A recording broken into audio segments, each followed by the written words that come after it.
সকালে ঘুম থেকে উঠেই ছেলের সাথে শুরু হয়ে গেল পুষ্পা টু ঝুঁকেগা নেই শালা। দেখো বন্ধুরা, সপ্তাহে 5 দিনে 2 দিন 3 দিন স্কুল ছুটি, 2 দিন স্কুলে যাওয়া, তা আবার একদিন নিয়ে যেতে হবে বাইরের টিফিন, যেটা রুটিন ওদের করাই রয়েছে।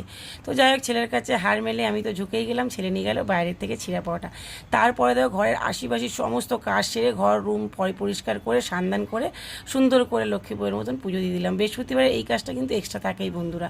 আর সত্যি কথা বলতে, রান্নায় যাওয়ার আগে যদি ঘর দোর পরিপাটি থেকে দারুণ লাগে, কিন্তু রান্না করার সময় একবার যদি মুখটা ঘুরিয়ে বেডরুমের দিকে দেখা যায়, আর যখন যদি বেডরুমটা পরিষ্কার লাগে, তখন কিন্তু রান্নায় একটা আলাদা এনার্জি চলে আসে। আইজেন তো বন্ধু ফ্রিজে একাটি শাক ছিল, আর শাক ভাজা খেতে ইচ্ছা হয়েছিল, কিন্তু 4 জন মানুষ কী করে হবে, তো বুদ্ধি লাগিয়ে একটা আলু দিয়ে শাক ভাজাটা করেছি। আর সাথে বরের পছন্দের এঁচোর চিংড়িও করেছিলাম। তো একদম সাদাসিধেভাবেই করেছি। এঁচোর চিংড়ি নিরামিষ হোক বা আঁশ হোক, ঘি গরম মশলা তরকারিটা একদম জমে ক্ষীর হয়ে যায়। তো ফাইনাল রান্না হলো টকের ডাল, সর্ষে দিয়ে মাছের ঝোল বিহারি স্টাইলে। তার সাথে করেছিলাম ঠান্ডার আমের চাটনি, আর এই হলো আলু দিয়ে শাক ভাজা, আর ছিল এঁচোর চিংড়ি। চলো আজকের এই পর্যন্ত, আবার কালকে দেখা হবে।